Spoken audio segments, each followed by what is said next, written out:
Hey crafty babes, Andrea here. So good to see you. Happy November, December, happy December. It's literally my favorite month. It's also my birthday month. It's also Christmas, so we're doing all the fun things. I wanted to just give you a little bit of a preface here for this video and talk a little bit about why we're doing this.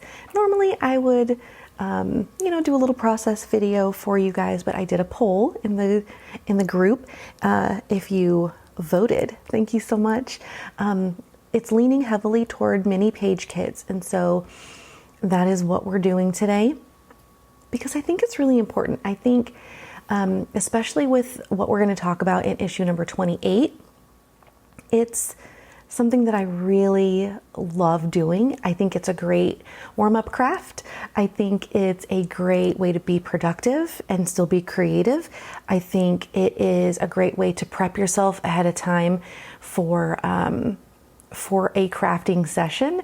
And it's really important, I think, to just kind of make sure you have things ready to go so that you're not sitting down at your desk ready to craft and then you have to do all this prep work and you have all these things to do and you have all these decisions to make.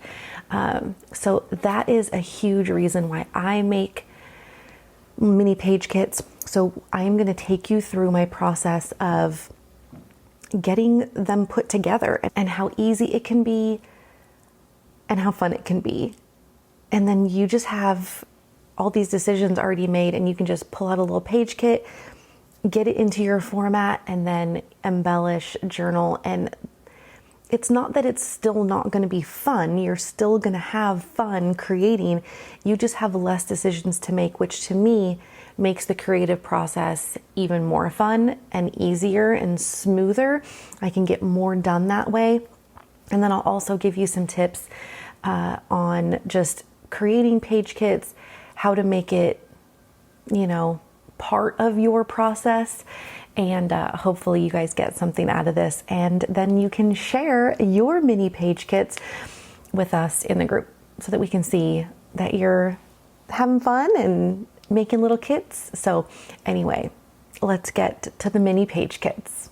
So first, what we're going to do is grab some photos. I am not organized at this moment with my current most recent photos. I have some older photos that I do have organized by month, story, event, that kind of thing. But I just printed the end of October and the beginning of November photos, and I just did not have a chance to date them or anything that I would normally do because I really wanted to get this video filmed for you guys. And the other thing I really wanted to do first was organize my cards, but again, didn't have time to do that. So we're gonna thumb through and you're gonna just see me kind of naturally going through my cards and my supplies.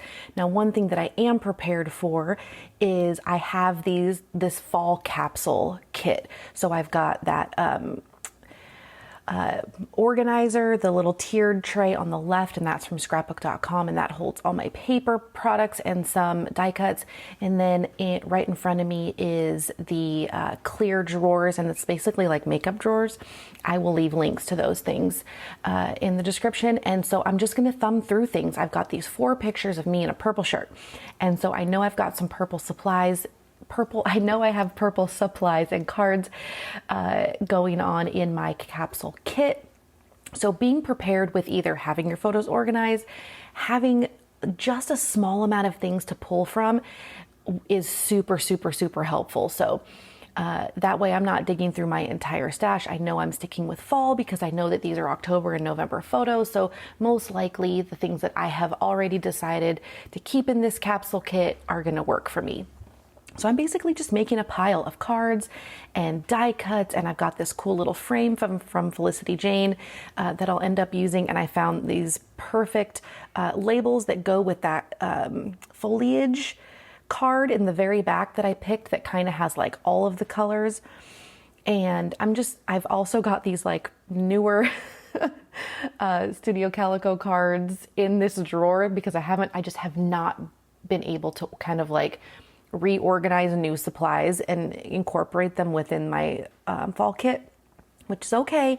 I kind of just know where things are. And I actually do love thumbing through everything, because what happens is then you get really familiar with the stuff that you have. And when you move on to the next set of photos, you go, oh, this will be perfect with this card I just saw. So, and now I'm storing everything in these little plastic CD pouches, and of course I will link those as well.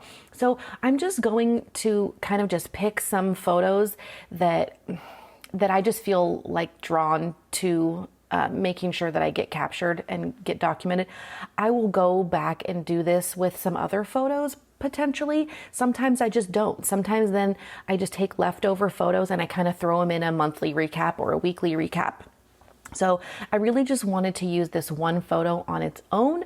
And so here I am again, just kind of going through, finding cards with a similar tone of this camel caramel brown color, which is typically not my jam, but I have this cardigan. It's very beautiful. And actually the photo of it is a little washed out in comparison to what it really looks like, but it sure is helping me find some perfect photos. So I'm gonna go with this neutral theme, but also I'm gonna throw some pink in there because it's just kind of feeling right.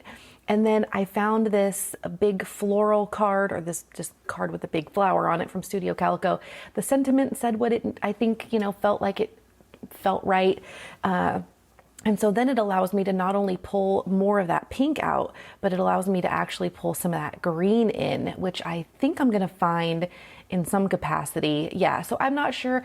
And what's cool about making these little kits is that you're giving yourself, again, you're making quick decisions right now, but then you can, when you take this kit and you get it onto your page, you can still make more decisions. You could choose to not use some of these things, and you could say, oh, you know what would actually be perfect here?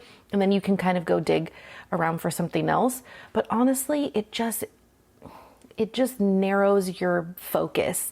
And when I'm in a mode like this, I'm going to batch these kits. I'm going to continue to do this practice for multiple sets of photos, because once you're in this groove of kind of like looking for the right colors, you can make 10 or 20 page kits at a time. And in real time, all of the photos that I have kitted took me 1 hour. I think it maybe took me like 1 hour and 4 minutes, but I cut out some of the little breaks that I took. So something that we're going to lean into in issue number 28 that comes out in January is time. And this is one thing we're going to hit on in this article coming up, because I think it's really important to know what kind of time you have. So if you have 30 minutes, you could probably make 5 or 10 page kits. And then that way, when you go to sit down at your desk, like I said in the beginning, you have stuff all ready to go, and you just have less decisions to make, and you could whip that page out. I do not like subscribe to the, I sit down and I print photos and I find my supplies and I make a page. Like, to me, that is a big waste of my creative energy. And that's something we're going to talk about a lot more in this article coming up. But this is a great way to use some creative energy, but not all of it. Like, I just cannot wait for this article to come out. And if you're seeing this when it comes out publicly, when you're seeing this video, if you're seeing this in January, you may have already seen this article, or you might want to go hop over to my shop and grab issue number 28, because this article really talks about the importance of different types of energy and what kinds of tasks we can do with different kinds of energy. So right now I'm using a minimal amount of crafty energy. I'm just matching colors. Like, literally, I'm taking my photos and I am finding colors that match them. Colors, sentiments, papers, cards, that kind of thing. To me, it's still creative, and it's still, well, number one, not only is it creative, but it is productive. Doing this for a bunch of different photo clusters, photo groups of photos, stories, events, whatever, just makes it so much easier when it's time to actually craft. So now I'm just going to dig through a little bit of the ephemera and see if there's just anything that, feels like it should go, maybe colors, that kind of thing. I'm really focused on colors and sentiments. I don't necessarily get so down in the weeds to make sure that I have a label that matches every color, or to make sure that I've got epoxy dots, or, that kind of thing. I kind of keep it real surface level. I'm definitely not picking out stamp sentiments or anything like that. That stuff happens. That's the real magic that happens in the middle of the creation of the page. This is basically just, matching colors and papers. So really, we're just doing the very basics here for color matching. And having your cards organized, again, would be very helpful, but I just did not take the time to pre-sort them or anything when I put my kit together. But again, like I said, it really does help kind of familiarize yourself with your own stash and make sure that you kind of know and see your supplies more than once. I really dig that. So here I've got these 4 photos, and sometimes I'm printing my photos 2x4. So I've got some cards that are cut already down to 2x4. And what I'm looking for here when I've got these slimmer photos is that I'm looking for cards that I can trim down to 2x4 as well. So I'm typically not going to be picking something with a big giant sentiment in the middle unless it's kind of a thinner thing or something I can cut off of the edge. I'll save my stamping or adding die cuts or things like that to these cards to kind of make up for that. And so here I found a couple of labels I think would look good, this little camera die cut, and I think I'm gonna maybe do one more. I think I look at this September one and I just decide I didn't want to necessarily say that it was September. That wasn't the point of it. So I'm gonna come look for some words, some sentiment, little word strips or whatever. And I'm kind of pulling off of that green that's in the trees, the pink that's in the flower, and kind of just letting the blue of the sky be the neutral. And that kit is now done. Then we're going to move on to some older photos that I've got in this Gen D planner caddy. These are some things from late summer, early fall that I just haven't documented yet. These photos here are of a little drive that Gibson and I took up through his favorite windy road and then up to a property that he and his friend have a mechanic shop on, where they work on people's cars and their own cars. So he showed me all that. But anyway, these are just photos of that. And again, there's some 2x4s, but also there's a couple of 3x4s. So I want to give myself some options. I'm not really being too picky on not having any sentiments or anything, but I am kind of going off of the sun. The morning sun was shining on that wall right there, that metal door, which made it kind of orange and teal. So I'm kind of feeling the golden color and the teal green color and the pink from my sweatshirt are going to be some good colors to bring out. So that is typically what I look for initially with photos, as I'm looking for the colors that stand out the most. And then I supplement those with neutrals, maybe blues from a sky or browns from a ground, or, grays from concrete or whatever. So I start off with the, the main colors, the eye-catching colors, and then some neutrals. Some people do that opposite. Some people start with the neutrals and then add pops of color. But I just love color matching and finding the perfect match for things. And so I actually went into my little fall folder to find some printables from Citrus Twist and Studio Calico and found some really awesome pieces that I'm going to use with this page. I'm excited about it.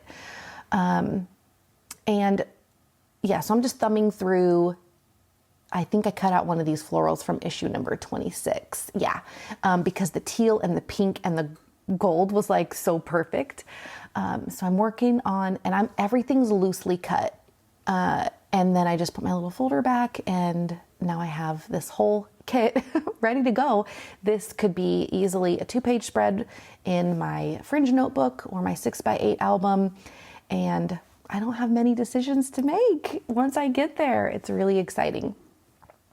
So the next one is, okay, so now I've just kind of got this pile of older photos, and I'm just going to go through them and kind of sort them into categories. Like, I know that those 3 photos at the bottom need to go together. They've gotten kind of jumbled. I've done this once before, but I didn't kit them or anything. So here I'm kind of just deciding which ones I'm drawn to at this moment. And then what you're going to find on the left on this big pile is selfies that actually go with like a currently list that I posted on Instagram or a me and my week list. And so I'm not going to kit those right away. I'm going to do one of them because they go with like this little nail polish color situation that I had going on. But the other ones, I will wait for another time to date those so that I know which Instagram post I need to go back to refer to that list. Because I like to make sure that I not only post me and my weeks to Instagram, I like to document them because I feel like it's a really important and reflective, part of documenting. So here I've got this photo of me in like a lavender hoodie, and then I actually, like on a different day, I had painted my nails like this lavender and gray to black, like ombre kind of nail situation. And so I thought that I would just combine them all since the colors work together and there's really no other story behind any of them other than just like it was a really fun manicure that I did. And normally I would never chop off a whole part of one of these, but all of those colors really worked with like my hair color, my skin tone, and the purple. And so I just was like, it's totally fine. There's no police here that are gonna like scold me or anything. So, and also the little floral that floral die cut up there came from the Illustrated Faith Gratitude Documented Kit, and I thought that it was perfect with that like orange color of the Felicity Jane heart. So that it's all working. Like it's all working, and I'm just really excited about it. And I know that I've got these Felicity Jane purple papers that came from that same kit as the hearts. I forget the name of it, but it was one of their recent kits. And then I've got this random 3/4 of a doily that just happens to be this same kind of light peachy color. And again, when you just kind of thumb through stuff, it just happens. You just find stuff that goes together. And it's a great feeling. This is just going to be a single photo situation. And this is hands down my favorite paper ever from Felicity Jane. And I'm running out of it. This is one of my last little pieces. And I'm so thankful. I just got a little care package from Susanna, and she had some left over. She knew how much I loved this. And she sent me like a 6x12 piece that she had left over. And I'm so excited. So it will live on. But here I'm making things a little simple. I don't know what I'm going to do with this other than I know that I had 5 things on this list that I posted and used this image for. And so I'm just pulling out some labels. I might pull out some more labels when I actually do the page itself, but just kind of looking for anything else that might go. I've got this little paper clip with a cute bow on top. Oh, and then I'm going to look through my Felicity Jane numbers. Now these came out of my Christmas stash that I've got actively on my cart next to me, but that 5, it just wasn't the right shade of pink, and it was just a little too underwhelming. So you'll see me switch it out in just a second, but I'm going to kind of grab a couple of other like little vintagey pieces that I can use to layer. And here I am just going to try to find that black number 5 instead, because I just feel like it would stand out. The number is a little bit bigger, and I just feel like the black would be just a much bolder So we'll see what I do with that. I do not have an idea of what I want to do, but what happens when I am like faced with just a small section, a small selection of supplies, that I just have to make it work. And of course I have the freedom to, go digging around in my stash. But again, I don't have to make all of these decisions that I just made. So that works out really, really nicely. And I got another one down, and I think we're going to do one more.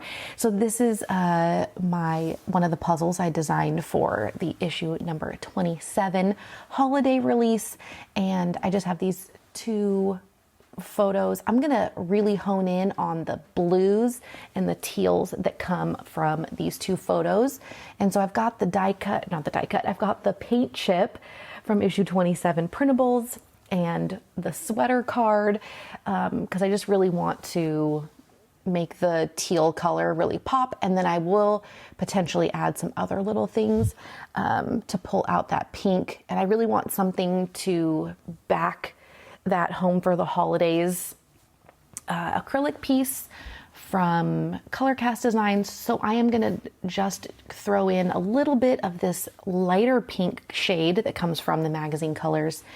And then I'm going to use all 3 of these. I'm going to try to use all 3 of these hearts in some capacity. And so what's cool is that I've got that one striped one that has a little bit of the pink and a little bit of the green that you can see from the puzzle. And now here I'm just kind of deciding which pink pattern paper I'd like to use. And I've got options. So I think the dot is going to work the best because I think there's too much white on this diamond card that I've got here on top. And I think it just will blend too much with, the Home for the Holidays won't stick out as much. And I may not even back the Home for the Holidays on this pink, but I just kind of wanted an option. I might back it on the paint chip card or something else. But, these are just small thoughts.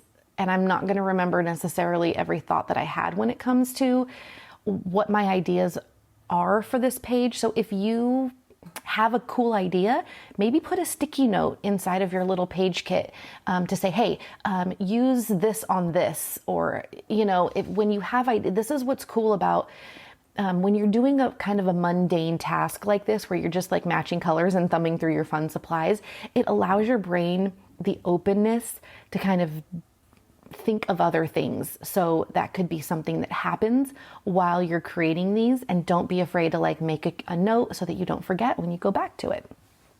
So I hope you've enjoyed this. I hope you enjoyed watching all of my fun color matching, and that it inspires you to grab your photos, grab some supplies, and make yourself a kit. Thanks so much for watching. We'll talk soon. Bye guys.